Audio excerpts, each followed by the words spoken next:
Hi, welcome back. Today I wanted to talk through the next important project using Python.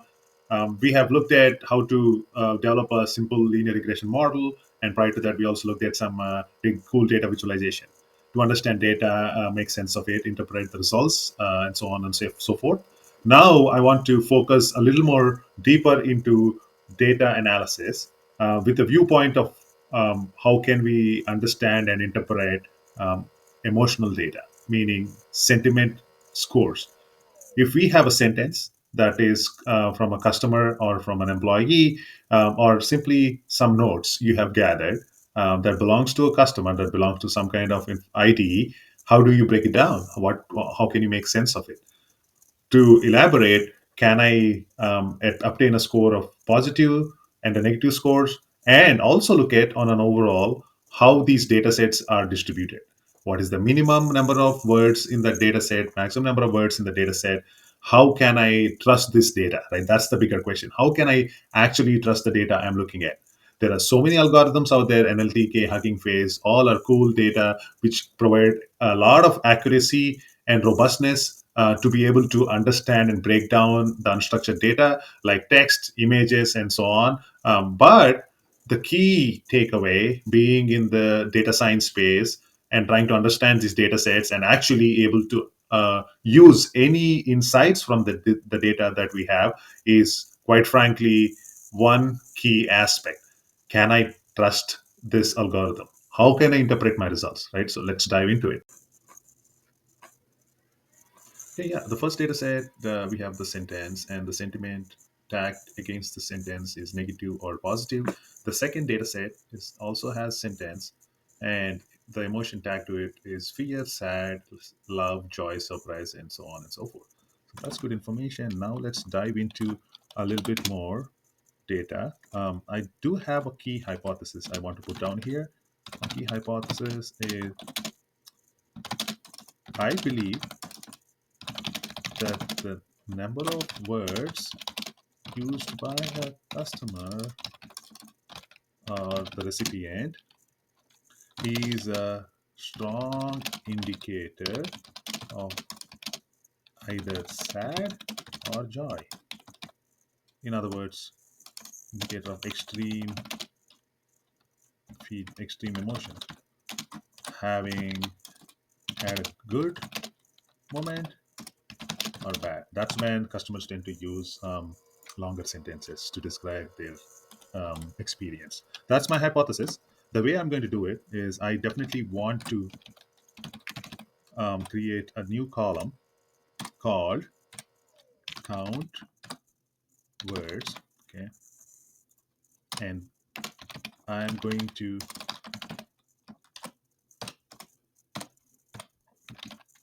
get that from sentence and split it into words, string split. Let's use the string split and string length. Eventually, I just want the length and the number of words. Okay, that's what I'm going to do here. And let's label this piece as identity break down the number of words in a sentence. Okay, and similarly, we are going to do the same thing for this data set. Okay, we are bringing one more column called count words, and that is essentially counting the number of words in the column sentence by using this function. Okay, let's try and run that and see if we get the column as expected. Okay, let's print this value, d of sentiment count words. Let's just print d of sentiment, and we should be able to see the new column.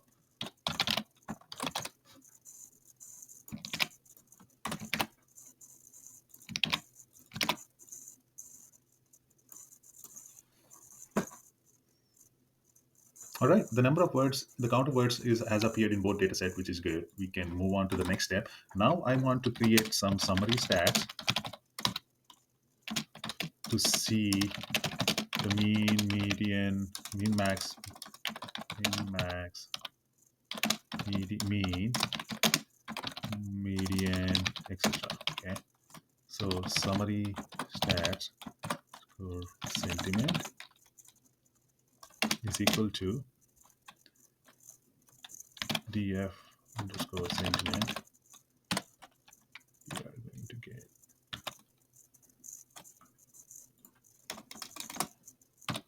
I'm going to get a group by using sentence. That is the group by I want to get, and the value I want to get at sentence level. Actually, I want to get the group by at the sentiment level. This is the column I want to group by, and I want to get the count of words as my value. And the aggregation I want to get is min, max, mean, median, standard deviation, and count. Okay, that looks good. I want to replicate the same for the second data set, which is stat emotion. Bring that over here in this data frame. I am going to use emotion is the column I want to use. I want to break it down into based on count of words and get an understanding of what the minimum, maximum, mean, average, mean, median, standard deviation, and count. So let me get both of them. Let's see.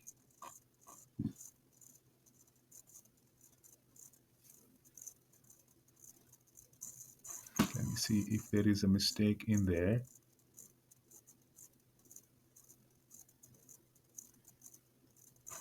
Okay, I think there is a small mistake in here, syntax error. I guess we need to enclose this in brackets. Let's try and rerun it and see if that works.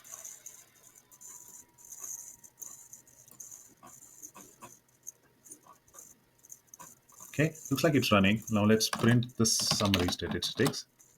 Summaries. Okay, and let's print the summary statistics for this one as well and see if we have a. Okay, so min, max, mean, median, standard deviation, and count. So for negative, there are about maximum of 56 words. And for positive, there are more than the words that an average customer is. Well, I cannot say there's more because when I look at the mean, they're very comparable. The standard deviation is higher for positives and okay. When we look at the second data set, based on the different emotions, anger, the mean is a little high on the higher side. And for joy, it is 11.95. So what I can see right off the bat is for love, which is an extreme emotion, I see a higher average number of words. And for anger, there are higher average number of words also. And in the second data set, for a positive sentiment, a customer is actually using more words to describe their feedback. So that's the good first takeaway. But I want to actually visualize this in a more easy to demonstrate way. I'm going to use a particular plot in here. So the next phase of it is visualize the data, the data distribution. Let's do that. plt dot fit size 10.6.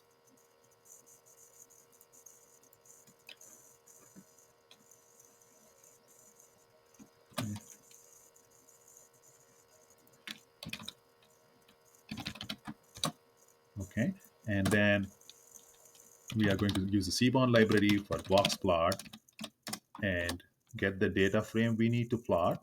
I'm going to get the sentiment data frame to start with. I'm going to define x as I want the x value as count of words,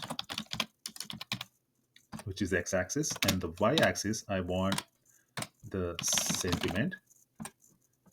That's pretty much what I need in this step. I'm going to get to the plt label or title is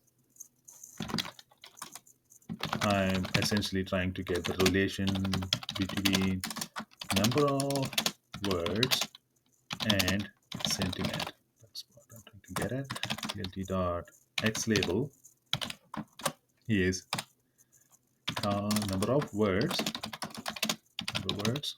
and Y label is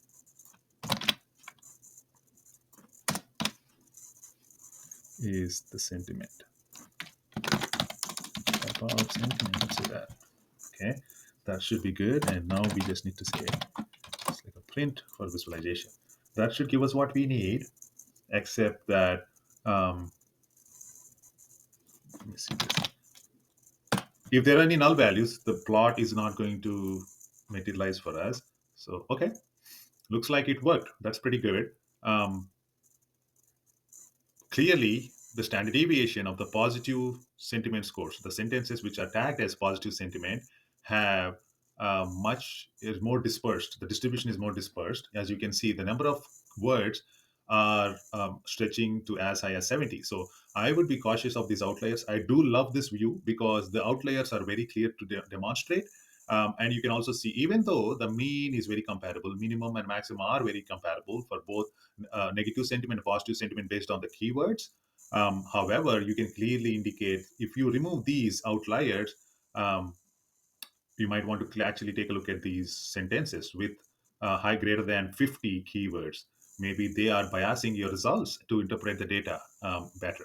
So I love this particular chart because it gives us how the distributions are comparable, but some of these outliers could be tricky and we might want to remove them. If they are actually making a lot of sense and these are some valuable customers, then I will leave them in the data set. Um, let's actually replicate the whole scenario for the second data set, D of emotion. Let's see what we have here. So D of emotion, we'll just replace that as the data set and then see what we have.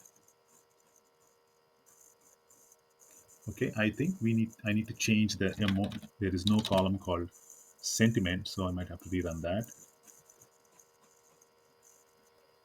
Okay, perfect. So this is why I really love this representation. Right? So for negative and positive, we know the distributions are very comparable. Mean, max, mean are very comparable, sparing some of the outliers. So the way I would interpret it as excluding these outliers, the distribution could be very different. Okay? But at a much deeper level, if the number of keywords are highest for joy, and the number of keywords are highest and then second highest for love, which are positive sentiments, yes, and they're also high for sad and anger. So love and joy are the top two indicators of where the number of customers have using longer sentences to express their love and joy, which is a key takeaway amongst the positive sentiments.